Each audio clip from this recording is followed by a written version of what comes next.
2 ans et demi ont donc passé entre cette photo de mariage et la mise en examen pour meurtre du mari, Jonathan Daval, qui a reconnu avoir étranglé son épouse Alexia.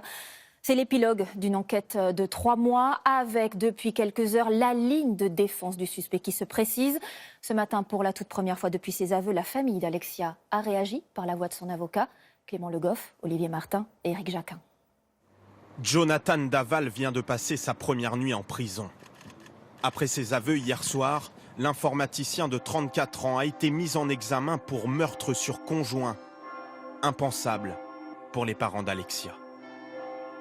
Le coup a été très dur à encaisser parce que vous savez qu'ils avaient une confiance absolue en Jonathan. Perdre 2 êtres chers sous des régimes différents en 3 mois, plus la notion de trahison naturellement absolue qu'ils ne peuvent qu'inévitablement avoir au fond du cœur, c'est beaucoup pour des braves gens qui avaient une vie, je dirais, une vie tranquille et cadrée.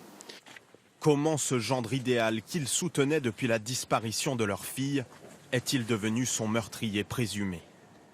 Jonathan et Alexia Daval s'étaient rencontrés au lycée, puis mariés il y a 3 ans. Mais le couple n'arrivait pas à avoir d'enfants, une source de conflit selon les avocats de Jonathan, qui évoque une dispute conjugale qui aurait dégénéré. Ils avaient une relation de couple avec de très fortes tensions, qu'Alexia avait une personnalité écrasante, qu'il se sentait complètement écrasé, rabaissé, et qu'à un moment, il y a eu des mots de trop, une crise de trop, qu'il n'a pas su gérer, et ça a débordé. Une dispute, un accident. Mais dans ce cas, comment expliquer les 3 mois de mensonges, de dissimulation de la part de Jonathan Daval? Lui qui, quelques jours après le crime, apparaît éploré au bras de ses beaux-parents. Alexia aimait nager et courir, passion qui nous réunissait, tant dans l'effort que dans l'épanouissement de notre couple. Elle était ma première supportrice, mon oxygène. L'autopsie du corps de la jeune femme avait révélé un décès par strangulation. Aujourd'hui, la justice ne retient pas la préméditation, mais elle exclut aussi l'accident. L'ensemble de ces explications ont abouti effectivement, de ces éléments d'enquête en tout cas, ont abouti effectivement à des éléments suffisants pour imaginer que la mort a été donnée volontairement et non pas, en tout cas actuellement, accidentellement. Passé les aveux, reste beaucoup d'interrogations. Pourquoi Alexia a-t-elle été retrouvée habillée en joggeuse alors qu'elle n'est jamais partie courir? Comment expliquer que son corps ait été découvert en partie calciné alors que Jonathan Daval nie l'avoir brûlé? Le mari devenu meurtrier doit encore fournir des explications aux enquêteurs. Oui, et depuis les aveux de Jonathan Daval, c'est toute la ville de Gray où habitait le couple qui est sous le choc. De nombreux habitants découvrent avec stupeur la part d'ombre de celui que beaucoup ont soutenu ces derniers mois. Certains se sentent trahis. Angélique Etienne, Emmanuel Dachler. C'est une population sidérée qui s'est réveillée ce matin. Après 3 mois de doute, de rumeurs et d'angoisse, les aveux de Jonathan Daval ne sont pas ceux qu'ils attendaient. Beaucoup n'avaient pas imaginé que son mari puisse être impliqué. C'est très déstabilisant, hein. C'est très grave. Et puis, bien sûr, on pense beaucoup à la famille. Hein. Il y a eu toujours un doute, mais devant l'attitude de ce jeune homme, le doute disparaissait, quoi. Pourquoi il était comment?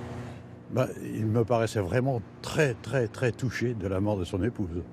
Oui, il a berné tous les gens, hein, tous ceux qui ont été à la marche et tout ça. Hein.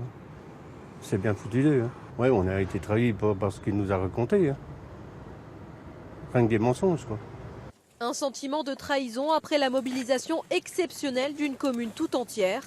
10 000 personnes derrière lui lors d'une marche blanche. Parmi elles, le maire de Velay, village où a grandi Jonathan Daval.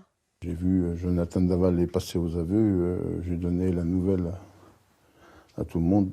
Il y a eu un silence terrifiant au milieu de la salle, hein, parce que voilà, c'est un gamin, on l'a connu, il a grandi ici, il était timide, d'une gentillesse, une très grande gentillesse, c'est ça qu'aujourd'hui on ne comprend pas, quoi. Incompréhensible aussi pour ceux qui le côtoyaient au quotidien, comme ses collègues et son employeur depuis 11 ans. Denis Carnet se souvient du samedi matin où Jonathan Daval a signalé la disparition de son épouse. Il n'avait pas la tête de quelqu'un qui vient de tuer sa femme. Il était souriant, il plaisantait, ce n'était pas, je dirais, la façon de faire d'un criminel. Tout le monde est choqué parce qu'ils ont soutenu Jonathan à fond jusqu'à hier soir. Personne n'osait croire ça. Il faudra encore beaucoup de temps à Gray pour faire son deuil et tourner la page d'un drame qui a plongé toute une commune dans la psychose. Et ce matin, la secrétaire d'État à l'égalité entre les femmes et les hommes a réagi. Marlène Schiappa a jugé scandaleuse la ligne de défense choisie par les avocats de Jonathan Daval qui mettent en avant la personnalité écrasante d'Alexia.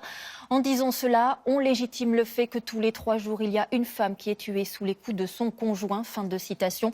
Elle demande qu'on arrête de trouver des excuses. Bien sûr, vous pouvez continuer de suivre l'évolution de cette enquête sur notre application et sur notre site internet France Info.